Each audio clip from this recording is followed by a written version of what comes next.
पर श्री कृष्ण कर्म पे चर्चा कर रहे हैं कि कर्म किस तरीके का होना चाहिए।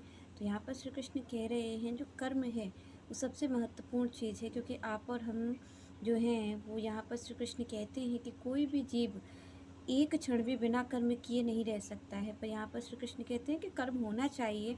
तो किस प्रकार का कर्म होना चाहिए, कैसा कर्म है जो आपको भगवत प्राप्ति करवाएगा, क्योंकि यहाँ पर देखिए कर्म बहुत सारे हैं और हर तरीके का व्यक्ति कर्म कर ही रहा है। जो अच्छा कर रहा है वो भी कर्म ही है, जो बुरा कर रहा है वो भी कर्म है। तो यहाँ पर श्री कृष्ण कहते हैं कि कर्म तो 3 प्रकार से होते हैं।